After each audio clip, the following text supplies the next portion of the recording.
ஒட்டு திணையில படம் தூங்கிட்டு இருந்த நம்ம கும்கி குசும்பனுக்கு என்ன பண்ணனே புரியல. வாழ்க்கை இப்படியே போர் அடிக்குதே, என்ன பண்ணலாம் அப்படின்ட்டு சரி நான் ஒரு 2-3 நகரம் தாண்டி நம்ம சொந்தக்கார ஒருத்தர் இருக்கிறேன், அவனை போய் பார்த்து வருவோம், பார்த்து ரொம்ப நாள் ஆச்சு அப்படின்ட்டு தன்னுடைய குதிரையை கூட்டிக்கிட்டு நம்ம கும்கி குசும்ப அப்படியே போயிட்டு இருக்காப்ல. காலையில கிளம்புன நமக்கு கும்கி குசும்பனும் குதிரையும் அப்படியே நைட் ஆகி போச்சு, ஓவர் டயர்ட் ஆகி போச்சு, பசி வேற அதிகம். என்ன பண்ணலாம்னு பாக்குறப்ப அந்த நகரத்துல பக்கத்து நகரத்துல ஒரு சத்திரம் இருந்தது. சரி அங்க போய் தங்கிட்டு ஃப்ரெஷ் பண்ணிட்டு நாளைக்கு போய்க்கலாம் அப்படின்னு சொல்லி போட்டு ரெஃப்ரெஷ் ஆகிறதுக்காக அந்த சத்திரத்தில் போய் தங்குறாங்க. அங்கேயே சாப்பிட்டு நைட்டு அப்படியே தூங்கலாம், குதிரை கொண்டு போய் ஒரு மரத்துக்குள்ள கட்டி வைக்கலாம் அப்படின்ட்டு குதிரையை கொண்டு போய் அந்த மரத்துக்குள்ள கட்டி வச்சிருக்கிறாப்ல. அப்படி அவன் குதிரையை கட்டிட்டு இருக்கவே அந்த ஊர்ல இருக்கக்கூடிய ஒரு குறும்புக்கார பையன், ஒரு போக்கிரி பையன், ஒரு என்ன சொல்றது சுட்டித்தனம் மிக்க ஒரு இளைஞன் வர்றேன். வந்து அந்த குதிரையினுடைய வால் இருக்கும்ல, அந்த வால் இருக்கிற முடியை பிடிச்சு இழுக்கிறாப்ல. உடனே நம்ம கும்கி குசும் வந்து, தம்பி இங்க பாருப்பா, இது என்னோட குதிரை, அதுவும் ஒரு போக்கிரித்தனமான ஒரு முரட்டை குதிரை, இதுகிட்ட வேலையை வச்சுக்கிட்டீங்கன்னா அப்புறம் சிக்கலாகி போயிரு அப்படிங்கிறாப்ல.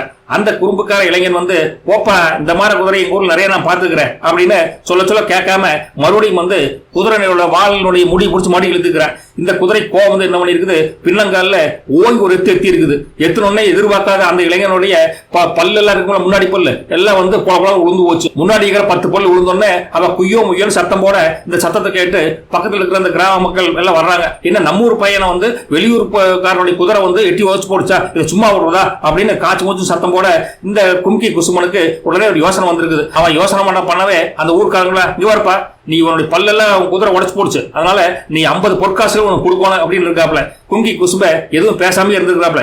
என்ன திமிருவாருங்க இவனுக்கு, இவன் குதிரையை வச்சு நம்ம ஊர்க்காரனுடைய பல்ல உடச்சிருக்கிற, பணம் கேட்டா கொடுக்கவே மாட்டேங்கிற, உன சும்மா விடப்படாது அப்படின்னு அந்த ஊர்ல இருக்கிற ஒரு பஞ்சாயத்தை கூட்டிட்டாங்க. பஞ்சாயத்து தலைவர் சொம்புல தண்ணி வச்சுக்கிட்டு நியாயத்துக்கு அடுத்த நாள் காலையில் நிக்கிறாரு. அந்த குதிரையும் நம்ம கும்கி குசுமனு நிக்கிறாங்க. பல்லு உடஞ்சவனும் பரிதாபமா நிக்கிறேன். வந்து பஞ்சாயத்துக்காரர் கேட்கிறாரு, ஏப்பா உன் பேர் என்னப்பா அப்படிங்கிறாரு. நான் கும்கி குசுமனுங்க அப்படின்னு சொல்லுவான்னு பார்த்தா அவ வாயை திறக்கலைங்க, அமைதியாக நிக்கிறாப்ல.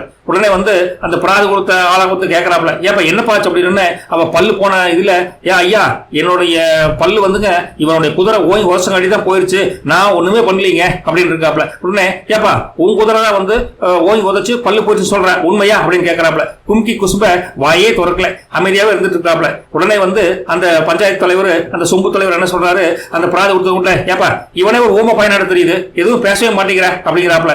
ஊர் மக்கள், ஆமாங்க நாங்க நேத்து போய் கேட்ட கூட எதுவுமே பேசல, ஊமை நாடு தெரியுது, வாய் பேச முடியாத தெரியுது அப்படிங்கிறாங்க. உடனே அந்த பல்லு போனவன், இல்லைங்கய்யா இவனுக்குள்ள நல்லா பேச தெரியும், நேத்து கூட நான் போய் அந்த குதிரையோட முடி பிடிக்கிறப்ப, ஏப்பா என் குதிரை முரட்டு குதிரை பேசாம சொன்னேன், நான் தான் கேட்காம மறுபடியும் முடி பிடிச்சி இழுத்தேன், மறுபடியும் சொன்னேன் நான் கேட்கல, ஆனா 3வது இழுக்கிறப்ப தான் குதிரை எட்டி போச்சுது அப்படின்னு ஆப்பலையாமா. உடனே நம்ம சொம்பு வச்சிருந்த அந்த பஞ்சாயத்து தலைவர், ஓஹோ அவன் சொல்லி நீ கேட்காம தான் போய் குதிரையினுடைய முடி பிடிச்சி விட்டியா, அப்ப குற்றவாளியே நீதான், அவன் என்ன பண்ணுவ, அவனை மனுச்சு விட்டுறணும் அப்படின்னு இருக்காப்ல. உடனே கும்கி குசும்ப, கரெக்டா சொன்னீங்க தீர்ப்பு அப்படின்னு இருக்காப்ல. என்னப்பா பேசாம இருந்த அப்படின்னு, பேசாம இருந்தா தானுங்க நீங்க இதை புரிஞ்சுக்குவீங்க, நான் பேசியிருந்தா தப்பு எம்மால வந்திருக்குல்ல, எங்க பேசணுமோ அப்ப பேசணுங்க, எங்க பேசக்கூடாதோ அங்க பேசக்கூடாதுன்னு எங்களுடைய முன்னோர்கள் எங்க ஊர்ல சொல்லிக்கிறாங்க அப்படின்னு கும்கி குசும்ப சந்தோஷப்பட்டுக்கிட்டு செஞ்ச தப்புக்கு அவனுக்கு பனிஷ்மெண்ட் தேவைதான்னு சொல்லி போட்டு குதிரை ஓட்டிக்கிட்டு அவனுடைய சொந்தக்காரனை பார்க்கறதுக்கு போயிட்டே இருந்தானுங்களாமா. போயிட்டு வரட்டுங்களா?